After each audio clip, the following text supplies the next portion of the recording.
Hello, everyone. Welcome to Celsius 233, your go-to place for fiction book summaries. Today, we will embark on a journey through The Great Gatsby by F. Scott Fitzgerald. The Great Gatsby by F. Scott Fitzgerald was published in 1925 and is considered one of the defining novels of the Jazz Age. The story, set in the summer of 1922, explores themes of wealth, class, love, and the American dream.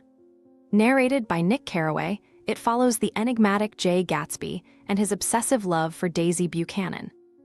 Through the lens of the extravagant parties at Gatsby's mansion and his attempts to rekindle a romance with Daisy, the novel critiques the moral decay behind the glamour of the Roaring Twenties. Plot summary: Nick Carraway, a young man from the Midwest, moves to West Egg, a fashionable yet less prestigious part of Long Island, in the hopes of beginning a new chapter in his life as a bond salesman. He rents a small, modest home that sits next to a grandiose mansion owned by the mysterious and wealthy Jay Gatsby, a man known for hosting extravagant parties that draw the social elite of New York. Night after night, Gatsby's mansion is filled with music, laughter, and revelry, though the host himself remains an enigma to his guests. Across the bay, in the more aristocratic East Egg, lives Nick's cousin Daisy Buchanan and her husband Tom, who comes from old money and possesses an air of entitlement and arrogance. Nick reconnects with Daisy and meets her domineering husband Tom. The Buchanan marriage is far from happy. Daisy, a beautiful but shallow woman, is restless and seems trapped in a loveless marriage.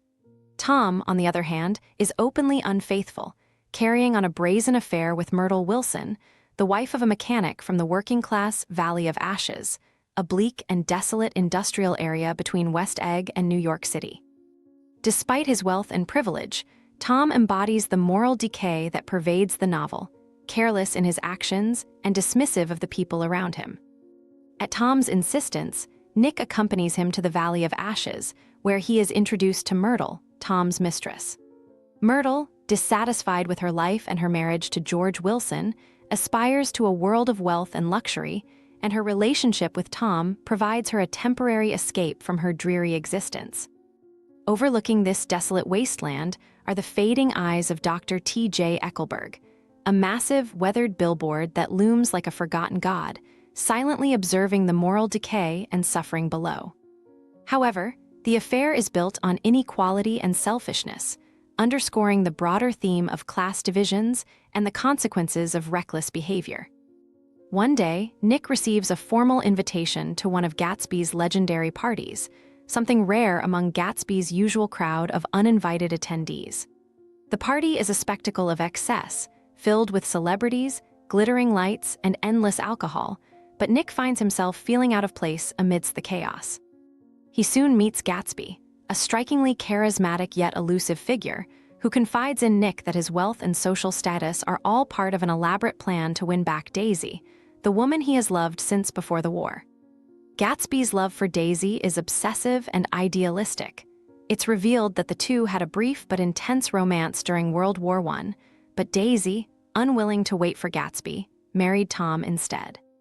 Gatsby's wealth and lavish lifestyle are all in service of this singular dream, to reunite with Daisy and recreate the love they once shared. Through their mutual friend Jordan Baker, a cynical and ambitious golfer, Nick learns more about Gatsby's past and his carefully orchestrated rise to wealth.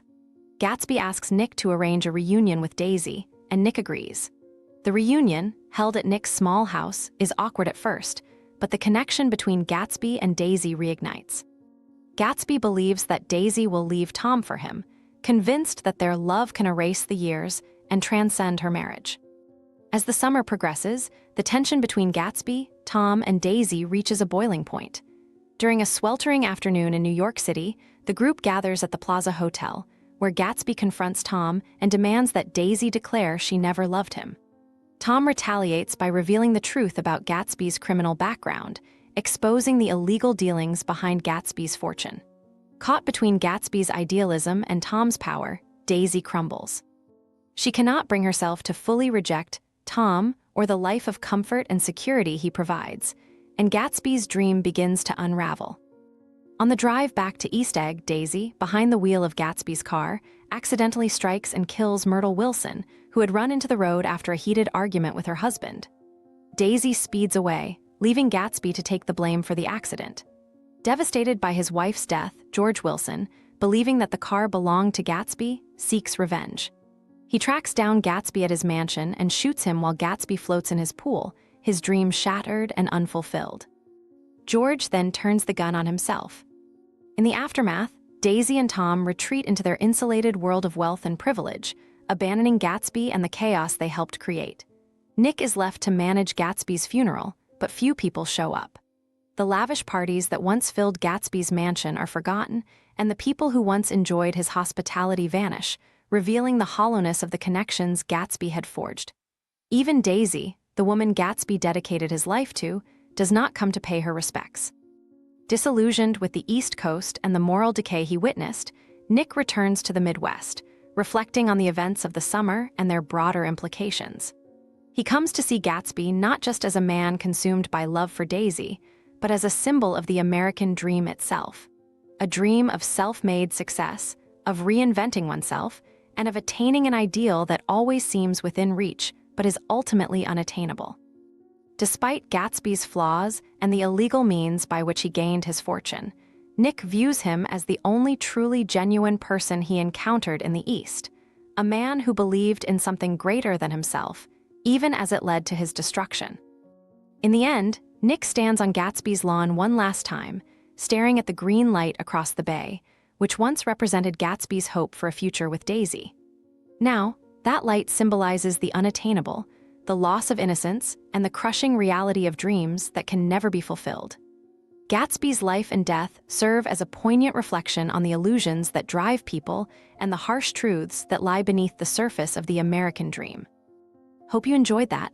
If you want more, explore other amazing works by F. Scott Fitzgerald. You know where to find them. Check the description or Celsius 233. Remember, while our summaries capture the essence, they can never replace the full experience of reading the book. If this summary intrigued you, consider diving into the complete story, buy the book, and immerse yourself in F. Scott Fitzgerald's original work. Bye-bye, take care, have fun.